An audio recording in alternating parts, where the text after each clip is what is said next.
Hey guys, welcome to episode 311. 311. Everybody in the 311. Welcome to episode 311, the Offbeat Podcast with Clint Nelson. I'm your host, Clint Nelson. Don't forget to like, follow, comment, subscribe, hit the notification bell. Most support, ladies and gentlemen. Don't forget to suck some titties. Yeah, and also, if you guys could do me a favor, help grow the show. Please follow the channel, follow whatever audio platform, subscribe to the YouTube. My goal is the road to 100 subscribers. That is the goal. So yeah, please help the boy out because there was not a lot of helping the boy out today. Recording this on December 19th at 8:31 p.m. Eastern. Yes. Yeah. So yeah, let's get to it. Walmart. Walmart is a staple, really in America, but really the South region, which, by the way, the Broncos do play tonight. And since they are in charge of Walmart, maybe Bo Nix can at least help me make back my sanity today. Throw a couple picks, for the boy. It's only $50, but hey, my peace of mind is gone. Yeah, Walmart has become just a place where I don't think you can really have a positive experience at a Walmart. When you go to the checkout and they ask, how was your experience today? I think even they know if anyone puts a 5-star, it's a lie. Now, that's a lie. Numbers never lie. And the number of headaches I got in there says agree. Yeah, Walmart, there's just something about the insanity. It just feels like a energy draining place.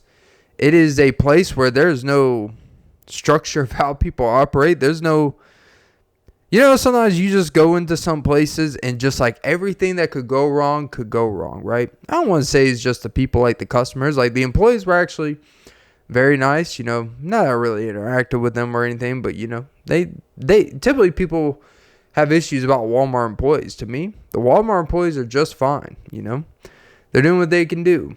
But the people that shop at Walmart, I got a bone to pick with you.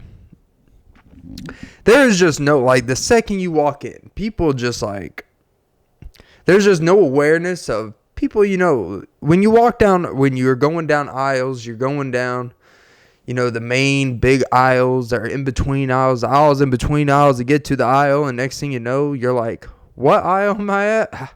I went to go get some notebook paper and somehow I'm looking at a toolkit, man. You try to find garbage bags and next thing you know, you're in the seafood aisle. Like, what the fuck just happened? But it is just everywhere you turn, someone's in the way. Someone's cart is halfway.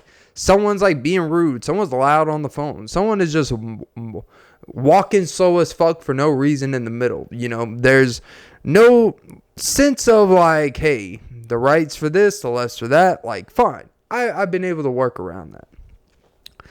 But when it's just bro, every turn you do, bro, you just start going down aisles to just calm yourself down. I literally was just in which, honestly, could use one, a trash dispenser. And I was looking at, and I literally just went down this aisle because there was just so much hecticness. If that's even a word, hecticness. You ever just been so stressed for no reason, just trying to go somewhere, and you just I need to just go somewhere where I know no one is, where I'm not going to be interrupted. I'm not going to have an asshole trying to sell me stuff. There's nothing worse than third-party companies within a building that are trying to sell you shit. Now, you guys got me with the phone thing at Best Buy. You know what? And hey, that was actually a good situation.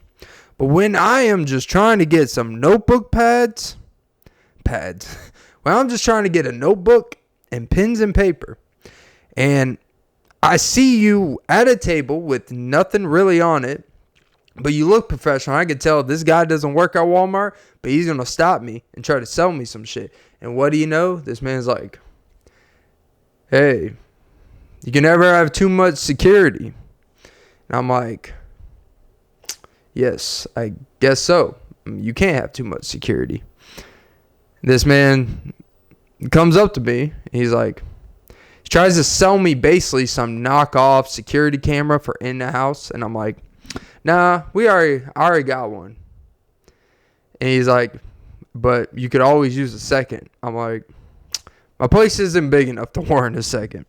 And you haven't done enough to warrant a second of my time. But you know what? I get it. You're doing a job. Your job is to sell. I get it. You're just doing your job, so I try to be nice. I'm like, hey, you know what? I appreciate it, but I'm good today. Then he starts kind of getting a little antsy with me. You know, he starts being like, you know, trying to spice it up. And said, well, I wouldn't want anything bad to happen to you. I'm like, I'm sorry. Are you trying to say if I don't, you know, include on your offer today, you're going to make something bad happen to me? Like, that's what I'm thinking in my head. Like, hey, I wouldn't want anything bad. I'm like, sorry, but your random security camera in a corner next to some flowers that my girlfriend's growing is not going to be the difference whether someone's going to, you know, snatch my equipment. There's not going to be a difference between whether I get my ass beat or not. Your security camera is not going to fucking save anything. It doesn't even have a medical or a 911 attachment to it, like, you know, like a real security. It's just fucking like, if I'm in my bedroom sleeping, I hear something in the living room. I'm like, let me look at my phone. And I see, oh, someone's in my house. Hey, guess what? What is your security camera going to do at that point? Absolutely fucking nothing. All right. But these people that try to sell you things, like, understand what you're doing. And then, like, it was just so, like, everywhere you turn, like, oh, this old grandma with, you know, kids she don't want to take care of. You know, it's a lot of people that seem like they have foster kids or they just have kids that they fucking hate. Like, there is never a healthy, beautiful mom, daughter, mom, son, father, son. Father and daughters, you typically get a pretty good public relationship with. But, like, moms and sons is so divisive. Like, these days. I don't know what it is, but especially in a Walmart, there's never been a happy mom and son interaction. There's never been like, oh, son, I love you so much. Nope. It's always, God damn, I told you wait till we get home. God, you know. It's like the kid just asked if he could get some baked beans, you know. But nah, you know, it's a struggle out here. It's just certain part, you know, there is energy draining parts of days, you know. In the middle of the day where there's traffic, there's people, and it doesn't have to be a high amount of people, but it is just like you start getting annoyed, like every little thing. Then another true story. I have my spot. I don't want to give away my spot. I like to go work at some stuff. You know, as an unemployed boy around here, I have a lot more free time, and I've been making time to work on things, you know, some things that I enjoy, just things that, you know, really make me more of a complete person.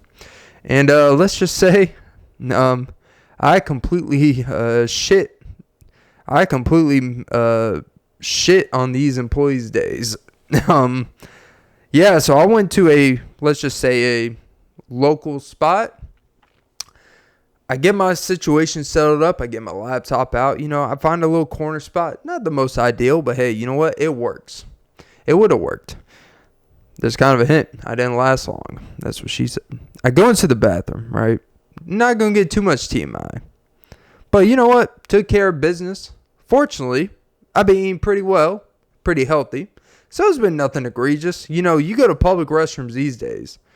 You know, someone walks out a minute or two before, you walk in, you're either getting a wave of just like Chernobyl radiation gas, or, you know, it's pretty whatever. You know, it's pretty high and low these days. Most people, I don't know what the fuck they be eating in a day, you know, but it's like, oh my God. I didn't have one of those. You know, I have pretty good shit. I have my shit together. You know? So I took a pretty normal shit. I get up, wipe my ass, blah, blah, blah. I go to flush the toilet. Not flushing. Now, I'm a pretty good expert at dealing with toilets that don't flush. I've been clogging up shit my whole life. And so I have a good idea of how to, you know, open the top to the toilet, you know, mess around with the chains, the plastic, all that good stuff, the sucker pump, whatever you want to call it. I know how to work the shit. No pun intended. And I'm doing it, I'm doing the shit. I'm moving shit around. I'm basically doing free labor, on their own fucking toilet. This newly renovated place. And it's not flushing. Like, it's not like there's nothing wrong with it. It's just like, So I have two choices. I'm pretty sure we've all been there. When you've done some questionable shit in the bathroom and you're like, should I notify an employee? Because I am admitting to being a piece of shit. I am admitting to doing I am admitting that, yep, I did this shit. And now, more than anything, yes, you're bringing awareness to an issue like, hey, your toilet's not working. But you're also bringing a lot of judgment to your shit. And that's the thing. Because people can make a lot of fair assessments on someone's shit. You could make assessments on their diet, their livelihood, how well they take care of themselves. Do they use too much toilet paper? What do they eat? Do I see little corn and chili pieces? The usual. You can make a lot of assessments. And it's like, you're having someone whose job is not to do this. They may clean the bathrooms, but their job is primarily to be doing task of what they're doing in the restaurant or wherever they're at.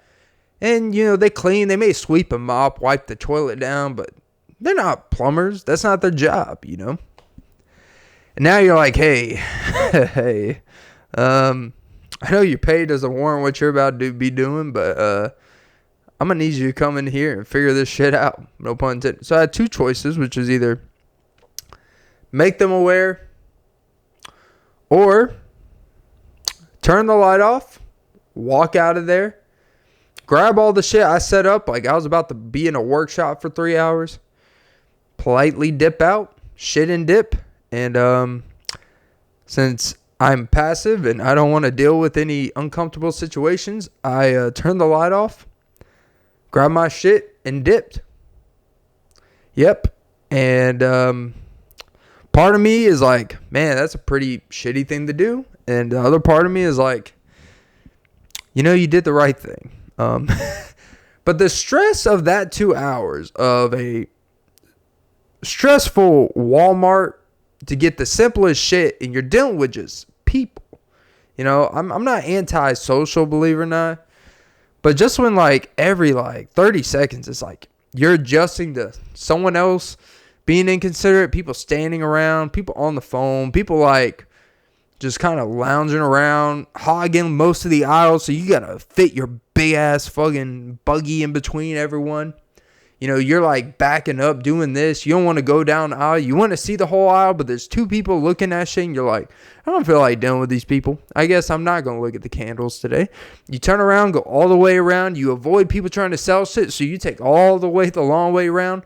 You do all the shit to make your day longer because you don't want to be interrupted by people. What happened to the days where it's just you go to places and you're just not interrupted? Even when I was sitting, even when I arrived to the second place I went to where I had the toilet incident, the second I sat down, there was some guy outside. This is going to sound like a shitty thing, but it's just you got to have context of all day. This is where shit builds up. You're at one place, you're dealing with this, you're dealing with that, this interruption, that. I know it's just, white boy inconvenience, whatever. And there's a person outside, and they're like, hey, you think you got some loose change? And you're like, bro, I don't carry fucking cash.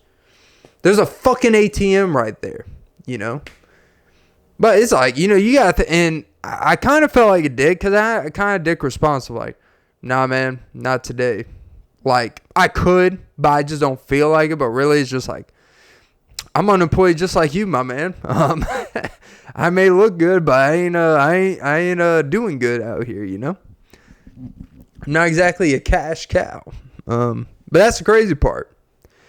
It's amazing what looks and perception can do, I've been told, on my next job interview I go to or whatever, they said just because of your look, your haircut, how professional, your stature, if you went in there and just took over the room and shook everyone's hand, they would give you they may offer you a higher ass position, regardless of experience. And I'm like, I think you're being a little optimistic, but I think you might be onto something. This white boy privilege is coming in handy. And today's drink, Jolly Rancher C4, new flavors. I haven't had C4 in a while. It does absolutely nothing in terms of stimulation. Like any gym bro, any dude that like worked out, the first pre-workout you ever took was C4. I do not give a fuck what you say. C4 is like the gateway, you know. C4 pre-workout, now I think about it, is really like daily sports fantasy for people that are going to eventually have a gambling issue. It's your introduction to overconsumption of caffeine. Man, this doesn't even taste like. You know, it really is like. I have a 3-way comparison. It's not gay if it's in a 3-way. Which apparently Lonely Island is back. I didn't know that. But you have like these coffee shops. There's a lot of people, me included, that enjoy coffee from Starbucks, Dunkin', and some other places when it's filled with a bunch of additives where, yeah, there's coffee in it, but you're not really tasting coffee. It's more like a dessert drink. When you break down the sugar content, it's kind of scary. Like, I'm very fortunate to not die yet, you know. If I didn't drink this shit, I would probably be shredded. Like 5% body fat. It's probably the only thing that's holding me back. And Shawn Mendes, he's kind of a weird guy now. But yeah, pre-workouts like the C4s are like the Dunkin' to Starbucks coffee. And it's like the Prize Picks, the DraftKings. It's a gateway to get you into the addiction. Like, you know what? They're not going to make the profit based off today. They're going to make the profit when you become attached to that shit, and they're making hundreds of thousands. They're making hundreds of dollars a month off hundreds of thousands of individuals a month. It is consistent income because the stimulation you need is more and more, so you need to buy more. You need to spend more to get a high. You need to drink more caffeine to get a high. You know, I know this is crazy, but it's really not. But like the C4 is like the 12-year-old's pre-workout, and then you start getting some crazy shit. And then typically what happens is when you start finding, you know, your real pre-workouts you like. I know this is such nerdy gym bro talk. It's typically somewhere like you like a pretty high stimulant, but you don't really like that crazy shit that crashes you out. You like pretty smooth. So yeah.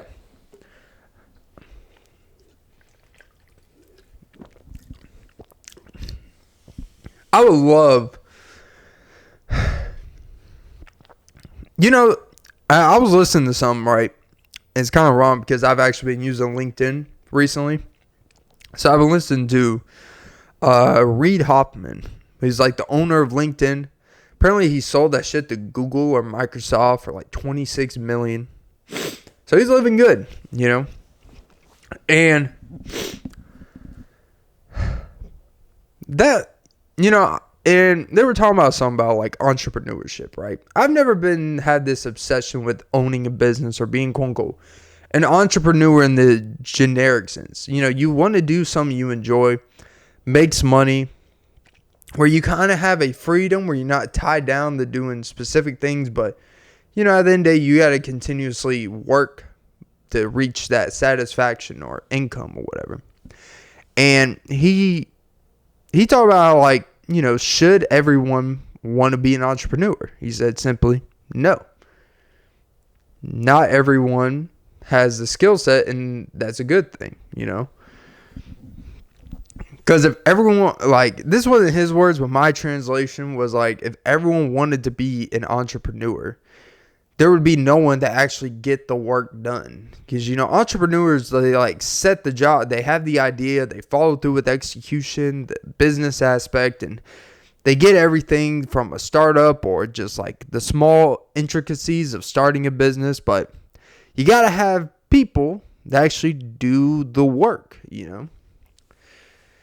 And I think it brought me a little bit more comfort. I think this is a weird thing when someone says, I don't want to be an entrepreneur. That doesn't mean you don't want money. And realistically, a lot of entrepreneurs end up being more broke than people with regular jobs because you're taking exorbitant amount of money. And if you have one thing that hits, everything will be all right. But chances are you're going to have a lot of things that don't hit, and you got to find a way to maintain funds, keep money coming in, borrowing money to start your next thing. If you're not making consistent income doing X, Y, and Z, sooner or later, you got to get the money from somewhere. I guess that's where business, networking, all that good stuff matters. But yeah, I guess the point of all that was, don't be one of these people that think the whole goal of life is just to be a business owner. It's cool for those that do. But if you really aren't passionate about the business you're owning or what you're doing, you're only going to get so far, And if you're just doing something to make a profit and turn it over in 8 to 10 years and you could go through that, nothing wrong with that either, But typically what you notice is people that have, to make it to that crazy, exorbitant business level, the LinkedIns or the Amazons and Google and all that stuff, the Facebooks they all end up selling the business, the Twitters, the X's, they all end up selling the business, but the passion they had to have, the love to really do it for that extended period of time to start it. You start it with the intention of making money eventually, but the exorbitant amounts, you could never imagine that some business you make about networking good jobs someone's going to buy it for $26 billion. And that's 7 times over what the stock price is. You can never imagine that, That's where it's almost you can't even believe it, So, yeah. I think, the whole entrepreneurship or just, wanting to do something to make a profit, if you just look at it from a sole lens of just the money, dollar input, dollar output, it's going to be a miserable experience for you. Because the whole point of it is the process. The beauty of everything is really the process. And because if you don't enjoy the process or really embrace the process, then the result is it's really just a means to an end. So, yeah. I just found that interesting. I'm not sure what point I really made with that. God damn, my nose is still stuffy. Yeah. Actually, I think as of today, I think it's officially 2 weeks. Maybe 3 weeks. Holy shit. 3 weeks of being a bum out here. Yeah. People really get, I get the whole manifesting thing, I don't really get that. I don't really think even joking around saying I'm a bum. I know I'm not a bum. I'm a pretty hard worker. I've done my time for X, Y, and Z. I'm not a bum. I joke about it, but I could joke about it because I have a track record in my personal life that says I'm not, So when I hear it, if someone were to call me a bum, it would not resonate with me because you just know, all right, I can't even take you serious. But if someone were to call you something and it makes you feel something, it's yeah, you have that fine line of needing to defend yourself of your character. But when it's from someone where it's not really going to affect your reputation, is it really worthwhile to do all that? Social media is not this real thing. It's real, but it's not real. You know what I mean? It's real people, but people dictate their actions different based off the comfort of being behind a screen or just kind of feeling this comfort of what is allowed in a setting.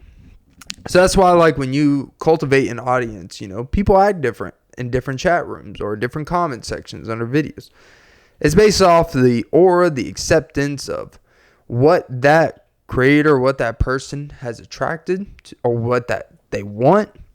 I will say this, I do not believe in restricting comments. Not that anyone comments under my videos anyways, but it is this weird thing where people feel a need to filter and restrict comments. on a public forum, it's like you can't like put a message out there, right? You can't have opinions or thoughts about things and then go into your settings and filter out words or sentences or phrases that someone may put in a comment section and try to have those filter out and delete where the public doesn't see it because it may not align with your views, or you're worried about the age of your audience type of thing. It's like, I just think a lot of that shit's corny, and I think to me it's weird when people are obsessed with maintaining an image more than maintaining the consistent message that they actually want to give. And perception is reality to an extent. Like I've said recently, like perception of how people look at you, view you, it matters. But at the end of the day, no one can really make you feel something that you don't feel about yourself already.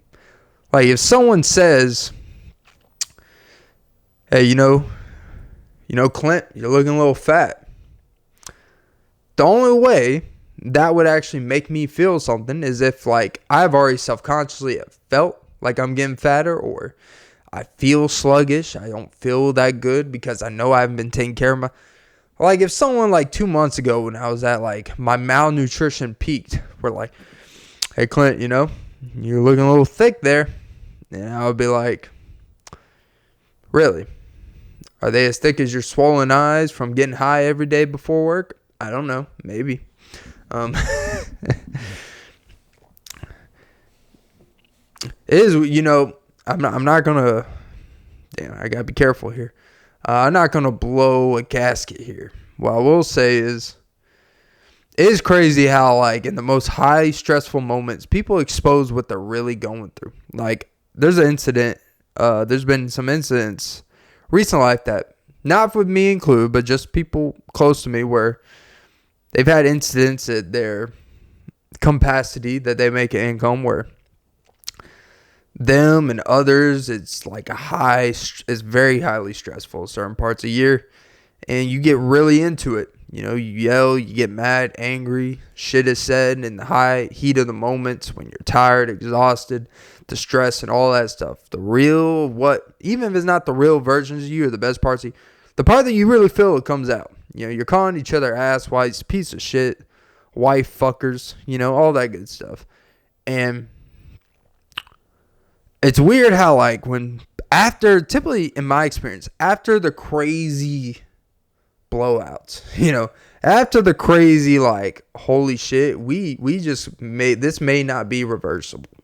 When you have those arguments or those disputes where it's like, I don't think I could be in the same room as this person anymore.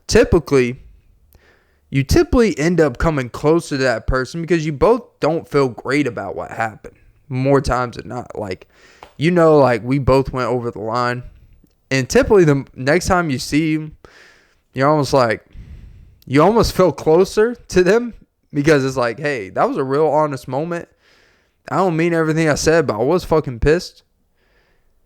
And you just like, what's up? Hey, maybe you're not best friends after that, but sometimes it kind of creates a bondness and understanding, and just it's kind of like a bridge to connect because you both hit that level and then boom. So sometimes you gotta say, sometimes something bad's gotta happen for shit to change, and it's this massive self-destruction. Yeah. So I don't know, I'm a self-destructive guy, Oh my God. I'm so sorry for my voice, the nasaliness. No matter what I fucking do, I just can't get it out. But yeah. I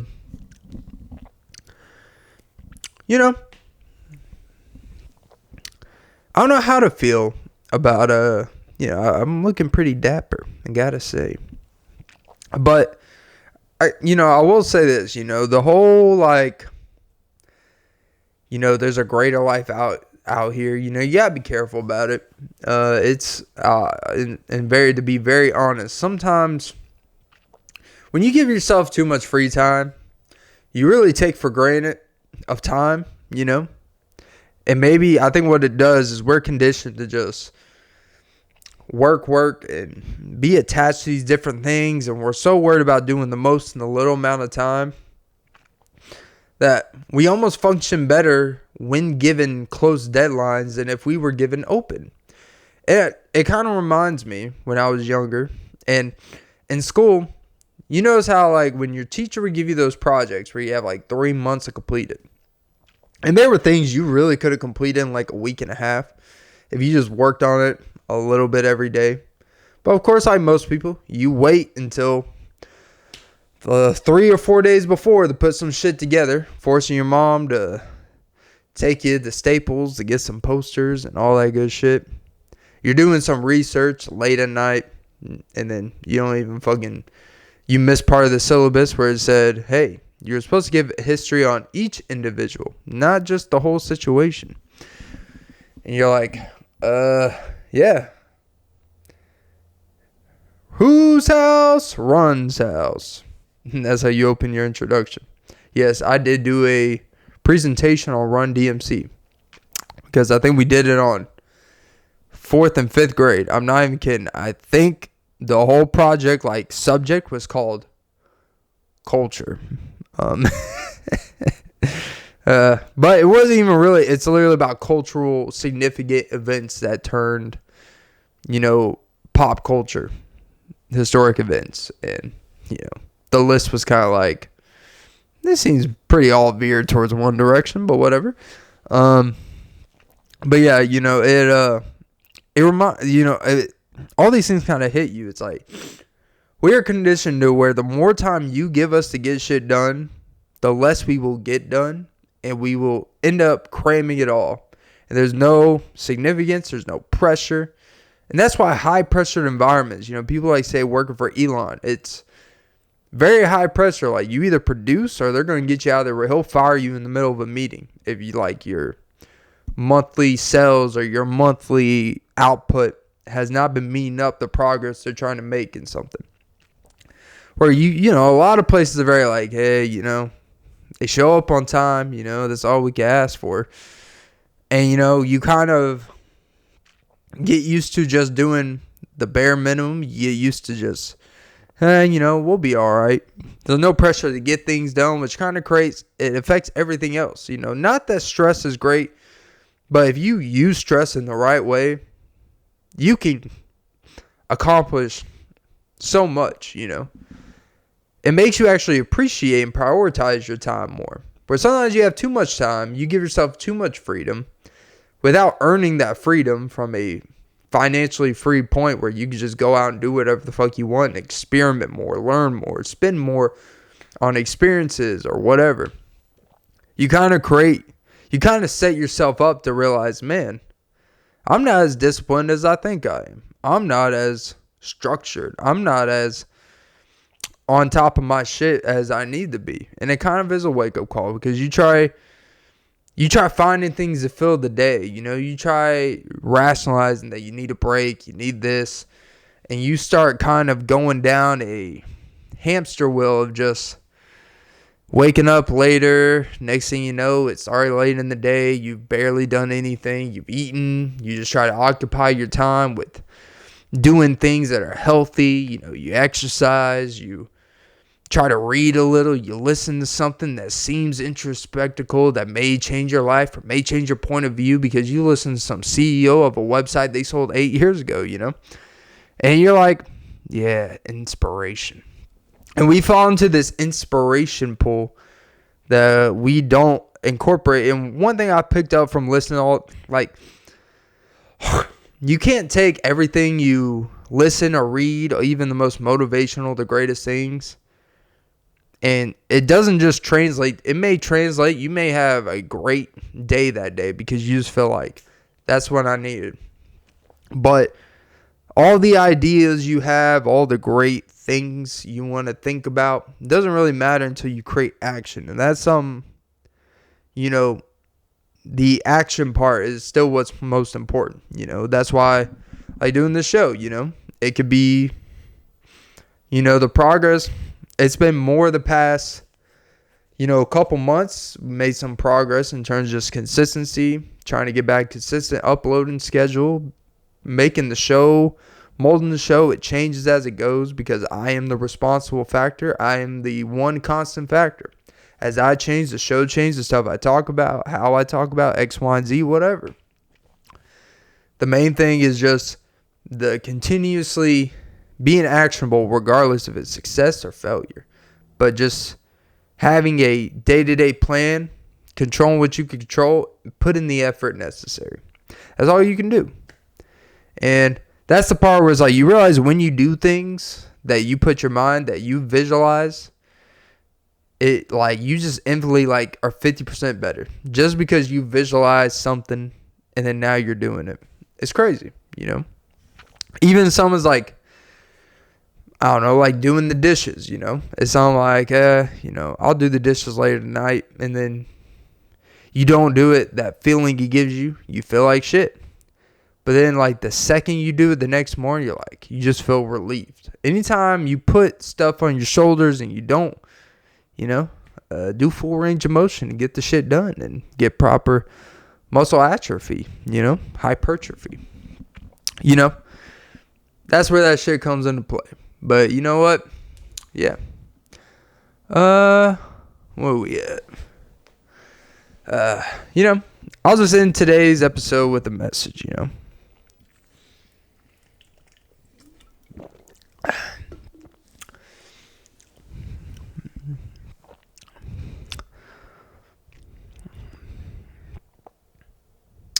You gotta be, you just gotta love life. Life is amazing, I will say, this is kind of random.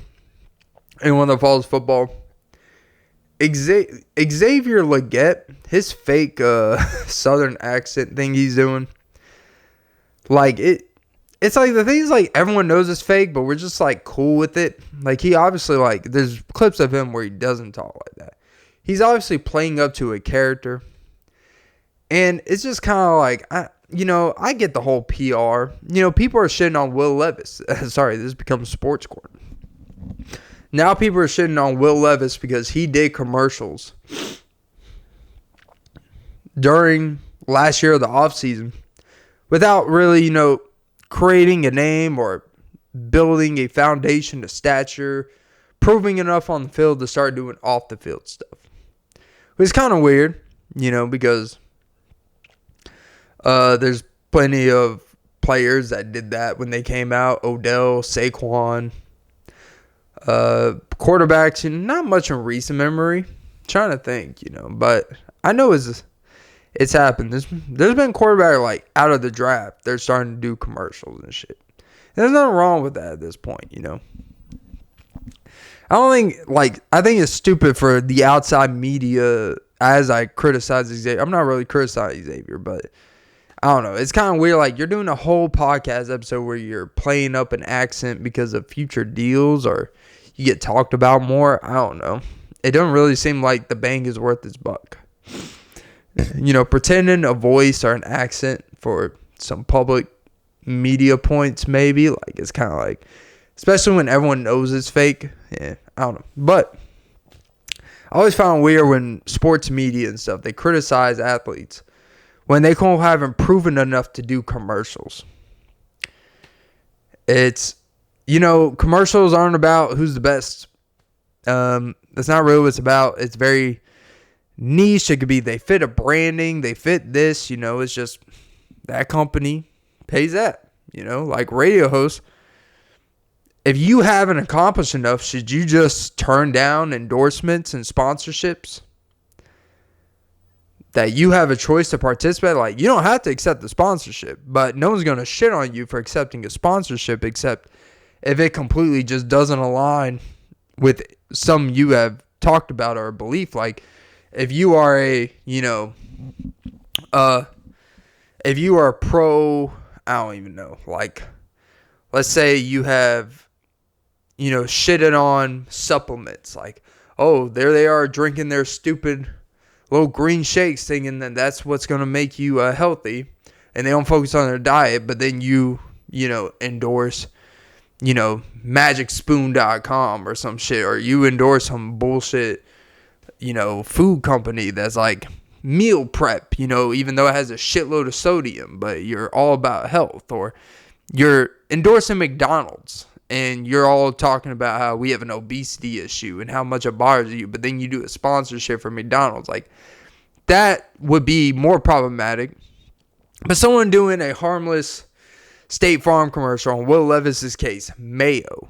Now, I think the issue is, like, he didn't really put mayo in his coffee. But that is egregious. I like mayo, but in coffee, that's insane. I don't care what type of super boosting. Just take some fucking vitamin B12. All right, man? Or whatever the fuck. But yeah. That's all I gotta say. But, they wait until, like, no one says too much about it. Like, I don't know. And then the second you start sucking, getting benched, or things are starting to not work out for you, like, see, if he didn't spend that, 8 hours that one day doing this Kraft mayo commercial, maybe he would have been in a playbook and learned how to do a spy pattern and not throwing that pick. Like, no, tip passes were still going to happen, in week 15, it is what it is. But, yeah.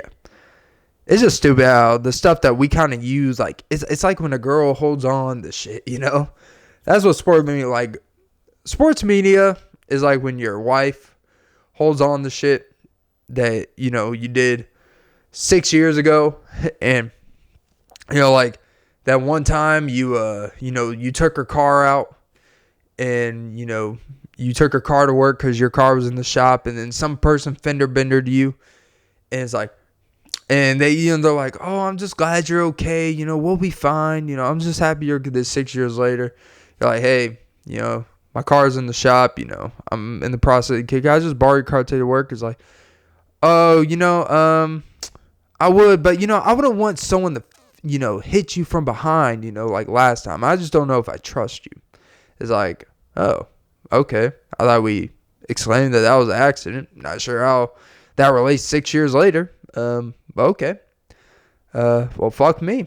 So, yeah. I think I'll end it there. That was episode 311 of the Offbeat Podcast with Clint Nelson. I'm your host, Clint Nelson. Don't forget to like, follow, comment, subscribe, hit the notification bell. Most poor ladies and gentlemen. Don't forget to suck some titties. Yeet. All right. Have a great day, morning, night, evening. Love y'all.